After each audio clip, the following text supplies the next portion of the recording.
안녕하세요. 경장일입니다. 오늘은 그 보고서를 하나 읽어보려고 하는데요.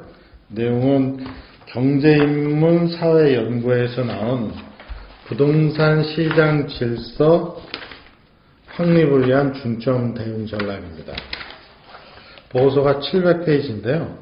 제가 이 보고서를 보면서 느낀 것은 우리나라 진짜 많이 좋아졌구나. 그다음에 이런 언론과 이런 정부 산하기관이 이런 보고서를 쓸 수 있었다는 것에 상당히 감동했고, 그 다음에 앞으로도 이런 보고서가 좀 많이 나왔으면 좋겠다 해서 오늘 이 리뷰는 3회에 걸쳐서 한번 해보도록 하겠습니다. 일단 언론 기사를 먼저 간단히 좀 소개시켜 드리겠습니다. 국책연구기관 3곳, 문정부, 국민의 부동산 실패 떠넘겨. 제목 자체가 엄청 자극적이죠. 3개의 정부기관이 보고서를 700페이지짜리를 냈는데요. 몇 가지 키워드를 한번 불러드리겠습니다. 정부의 정책 오류 또는 의도적 정책 실패로 인해 거래는 실종된 채 명목가치만 올랐다라고 진단했다. 이어 주택 소유자는 낮은 가격에 매물을 내놓아도 거래가 성사되지 않는 거래 절벽에 신음하고 실수요자는 매물 잠김으로 예상과 조건에 맞는 주택을 찾아내지 못해 밤마다 울고 있다. 이런 문구가 이게 현 정부에서 이 정권 안에서 쓰기가 참 어려운 단어인데 저는 뭐 굉장히 좋다고 봅니다. 이게 틀리던 맞던 이런 내용들이 자주 나와야 우리나라가 계속 발전할 수 있다고 생각을 하고요. 현 정부는 충분한 정책 검증 과정 없이 임대차 삼법을 강행함으로써 스스로 반자본주의적 이미지에 갇히게 된 측면이 작지 않다. 빨갱이란 얘기죠. 너무 적극적인 거 아닙니까? 보고서는 이제 가장 쇼킹한 문구인데요. 최근 부동산 가격을 비정상으로 진단하며 거품 붕괴를 경고하기도 했다. 보고서는 환율과 금리 둘 중 하나만 정상화하거나 실물 경기가 침체한다면 집값이 올랐다는 환상이 신기루처럼 사라질 것이라며 일본처럼 부동산 거품이 순식간에 꺼지면 주거 약자뿐만 아니라 모든 국민이 피해를 감당할 수밖에 없다. 굉장히 자극적인 보고서고요. 이 보고서를 읽어봤는데 상당히 고민을 많이 하셨고 합리적이고 또 공무원으로서 사실 우리나라의 미래를 걱정하면서 썼다라는 느낌을 상당히 많이 받습니다. 이게 이제 크게 3파트로 구성되어 있는데 하나는 주택정책 및 부동산 산업 조세 관련된 분야, 두 번째는 부동산 금융정책, 세 번째는 부동산 형사정책 이렇게 3가지로 나누는데요. 오늘은 첫 번째 시간으로 주택정책 및 부동산 산업 조세정책 분야에 관해서 한번 논의를 해보겠습니다. 뭐 전부 다 이 내용을 말씀드릴 수는 없지만 이 보고서의 톤 자체는 지금 문재인 정부에서 추진하고 있는 부동산과 관련된 여러 정책과 조세정책 기타가 매우 심각한 상황이다. 어려운 상황이고 이렇게 했을 경우에는 실제로 이 주택정책을 제대로 수행하기가 쉽지 않다. 이런 얘기를 좀 했습니다. 저는 이게 이 보고서를 기획을 하려고 했던 제안자가 이거를 제안하게 된 이제 목적을 좀, 목적이라고 해야 되나? 그러니까 어떤 특징들이 있어요. 이렇기 때문에 이런 보고서를 기획했다는 그게 이제 8가지가 나오는데 그 8가지를 좀 소개를 먼저 살짝 해드리면 네, 좋습니다. 좀 재밌을 것 같아서 일단 그 첫 번째로는 LH로 이제 합병이 되면서 공공주택의 생산, 공급, 유통, 관리, 신탁, 투자 전 과정을 아우르는 독점적 기업으로 변질되었다. 맞습니다. 첫 번째 그 대안 목적이라고 좀 주목을 했고요. 그다음에 두 번째가 우리나라 부동산 시장의 최대 투자자는 공공부문에서는 국민연금이 이제 거대 부동산 투자 최대 투자자이고 민간 부분에서는 재벌과 거대 외국 자본일 수 있다. 그다음에 세 번째가 주택담보대출로 규제를 이제 많이 했는데 그 규제가 행해지지 않는 전세자금 대출을 통해서 우회하는 방안들이 나오고 있다. 그게 이제 그럼 현실이다라는 거고. 그다음 네 번째가 현 정부 들어서 이제 갑자기 다주택자라는 개념이 이제 생기게 됐는데 그거 자체도 객관적 기준이나 사회적 합의 없이 등기부상의 복수의 주택만 갖고 있으면 그냥 다주택자야. 이렇게 이제 규정해버린 그것도 이제 문제로 지적을 하면서 사실 이거 되게 공감되는 게 그렇죠.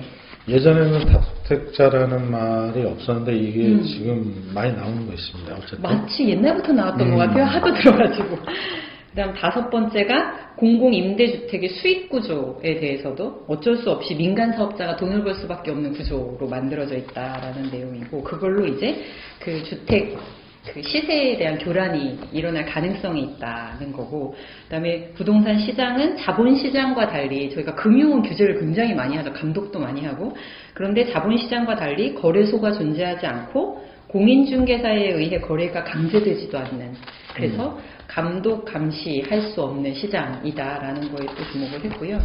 그 다음에 되게 좀 처음 들은 내용이었어요. 국토교통부가 그러니까 그 주택 정책이나 복지 정책을 이제 주도해야 하는 국토교통부가 리츠 홍보를 적극적으로 나선 점에 대해서도 이제 주목을 했습니다. 그래서 어쨌든 이런 거에 대한 공통점은 부정부패가 이렇게 일어날 수 있는 그런 이점에 굉장히 공공 부분이 많은 부분을 차지하고 있다는. 그래서 저희가 주택의 문제를 자꾸 국민에게 이렇게 떠넘겼는데 이거에 대한 기획 자체가 정책과 공공 부문에서 차지하는 그 주택 시장에 대한 교란 가능성을 염두에 두고 그걸 이제 기초로 해서 사실 부정부패에서 비롯됐다고 해도 과언이 아닐 만큼의 보고서의 기획 의도 자체가 그렇습니다.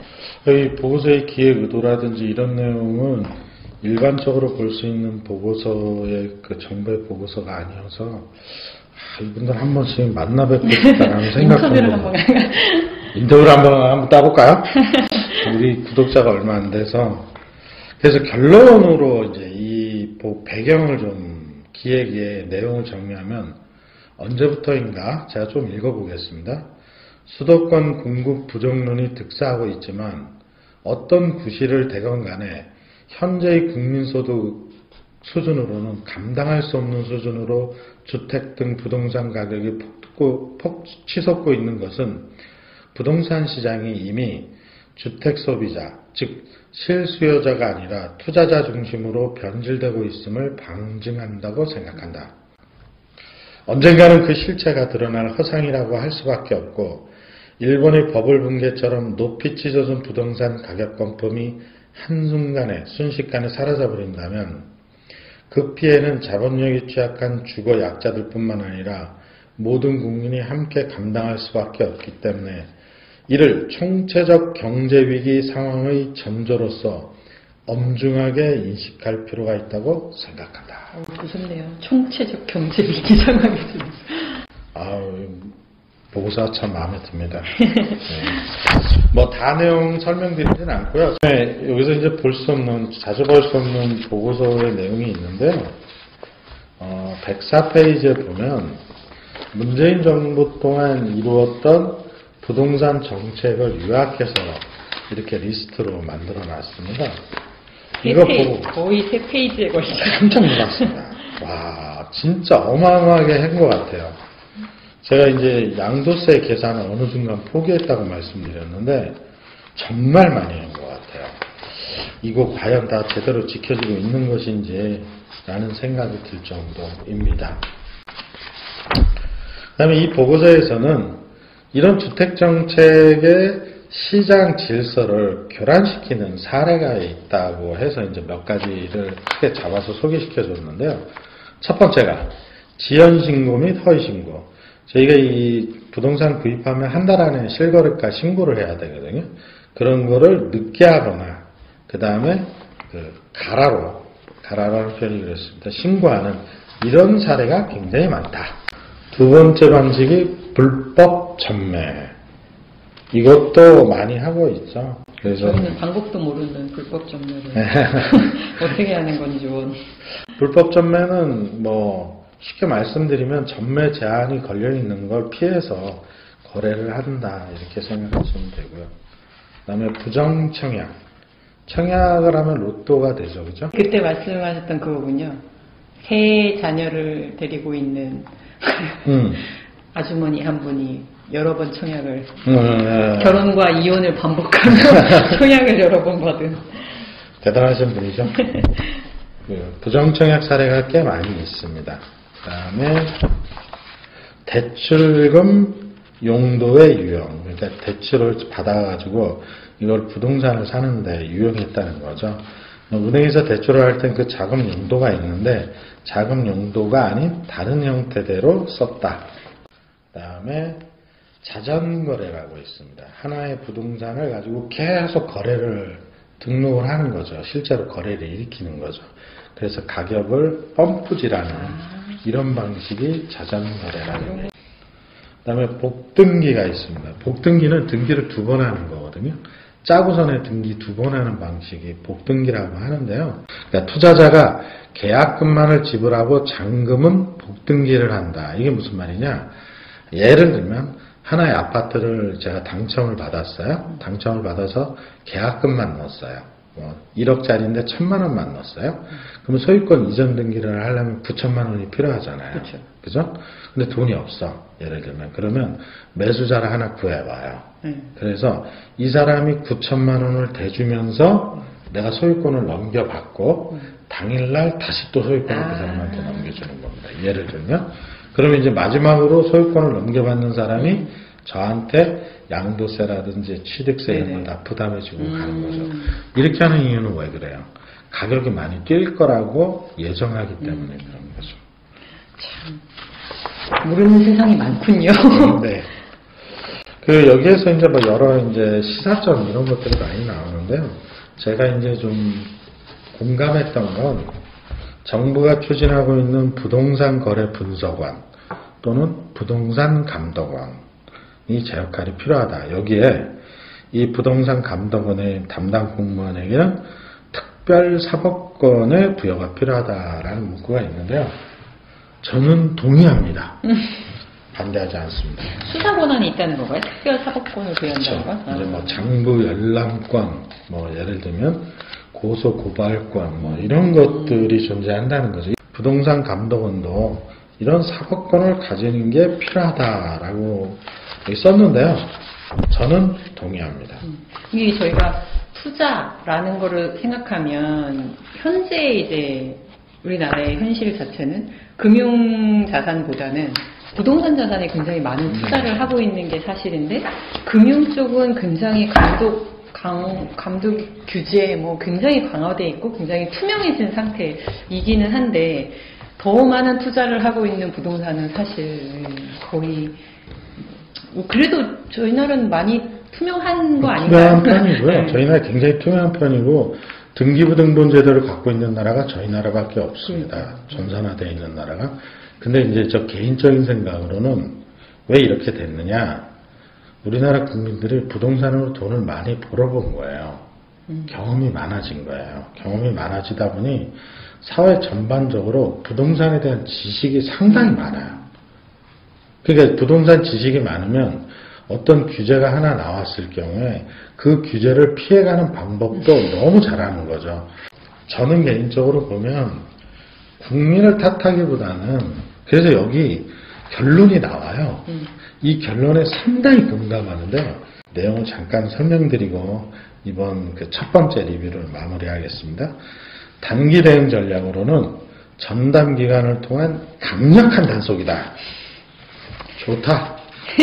여기서 더 강력하게. 네. 사법권을 갖는 게 저는 맞다고 봅니다. 이게 이제 감독원을 설립하겠다는 거죠. 그렇죠. 두 번째는 중기 대응 전략으로는 시장 질서 확립을 위한 시스템을 활용해라. 그래서 대표적으로 여기서 이제 뭘 얘기하고 있냐면 전자계약 이런 것들을 하자라는 얘기를 좀 해주셨고 마지막으로 장기 대응 전략으로는 사실은 저는 이 장기 대응 전략이 참 마음에 들던데요. 주택 정책에 대한 공감대를 형성해야 한다. 우리 국민들 스스로가. 정말 장기 대응 전략이에요. 근데 이 장기 대응 전략을 한 8가지인가로 나누어서 설명을 좀 해주시고 계세요. 그래서 이 내용으로 정리를 마무리를 해보겠습니다. 장기적으로 어떻게 해야 되느냐. 첫 번째, 주택시장의 문제를 정확하게 진단하고 주택정책의 합리적인 틀과 일관된 정책수단을 적용해야 된다. 두 번째, 저는 이 말이 상당히 공감이 가던데요. 주택시장의 다양성을 인정해야 한다. 현재의 주택 공급과 수요의 계층과 형태, 내용의 다양성을 인정해야 한다. 대표적으로 이런 거죠. 1가구 2주택만 혜택을 보는데 1가구 2주택이면 다주택자잖아요. 그렇죠? 예를 들면 이래요. 제가 인천에 한 5억짜리 아파트가 하나 있다고 쳐요. 근데 시골에 부모님이 살고 계시는데 돌아가셨어. 근데 시골 집이 부모님께 상속을 받았어. 그럼 1가구 2주택이 되죠. 근데 그 집은 5천만 원밖에 안 해. 그럼 나는 이 1가구 2주택에 대해서 자산 기준으로 보면 5억 5천인 거예요. 근데 어떤 사람은 강남에 아파트 한 채 있어요. 30억이에요. 그럼 그 사람은 다 혜택을 보고 나는 불리한 혜택을 봐야 되느냐? 그렇지 않거든요. 저는 개인적으로는 1가구 1주택도 다 폐지시켜야 된다고 봅니다. 개인적으로는 그렇습니다. 참고로 1가구 1주택이십니다. 네. 셋째, 주택 정책의 목표를 재설정할 필요가 있다. 넷째, 주택 정책 수단의 적절한 운영과 효과를 사전에 예측할 수 있는 시스템을 마련해서 정책의 부작용을 최소화할 필요가 있다. 갑자기 밤에 발표를 하거나 이래서 제일 지금 문재인 정부에 제일 극렬하게 반대하는 층이 누구냐면 여러 층도 있지만 임대사업자를 가지고 있던 분들이거든요. 그분들하고 얘기해보잖아요. 얘기를 못 꺼내요. 하도 분노해가지고. 임대사업자 제도 내가 하려고 해서 한 것도 아니고 정부가 이거 이렇게 해서 8년 동안 4년 동안 임대해주면 세금을 깎아주겠다. 그래서 장려해준 제도거든요. 그걸 어느 날 갑자기 폐지를 해버리니까 지금 세금을 엄청 두드려 맞고 계시는 거죠. 다섯 번째, 정책 수단의 잦은 변경은 지양해야 한다. 대피이 되면 안 된다는 거죠. 그렇죠. 여섯째, 주택 정책에 있어서 실수요자, 서민, 투기 등의 용어에 대한 사회적 합의가 이루어진 개념을 설정한 후 이에 근거한 주택 정책을 수립하고 적절한 정책 수단을 활용해야 한다. 참 공감이 갑니다. 서민은 누구냐? 투기는 뭘 투기로 할 거냐? 그렇죠? 일곱 번째, 양질의 주택 건설을 촉진하고 체계적이고 효율적으로 주택 공급이 될 수 있도록 하야하며 적절한 수급을 통해 주택시장이 정상적으로 기능을 할 수 있도록 해야 한다. 여기 이제 중요한 문구가 좀 하나 나오는데, 최근 5년간 공공의 공급 능력의 13.2%, 전체 공급 물량 중 민간이 86.8%를 공급해왔다. 특히 서울은 공공이 전체 물량의 5.1%를 공급했다. 결국 민간이 시장의 주요한 플레이어고 공급의 주체 세력이라는 걸 얘기해주고 있는 거거든요. 마지막으로 주택시장의 건전한 주택 수요 육성과 지원을 위한 여건이 조성되어야 한다. 그래서 저는 이 굉장히 두꺼운 보고서의 내용이 저희가 이제 1편, 어찌 보면 3편 중에 1편을 하나 한 건데, 부동산 정책에 그닥 관심이 없었던 저로서는. 근데 거기서 가장 의미 있게 좀 봤던 문구가 그거였던 것 같아요. 부동산의 시장에 대한 안정화를 해야 하는데, 지금까지는 약간 부동산 가격의 안정화에만 너무 힘을 썼던 거 아닐까라는 생각이 좀 들게 하는 그런 보고서였던 것 같아요. 저는 이 보고서에서 제일 키워드를 그냥 제가 찍자면 공감대인 것 같아요.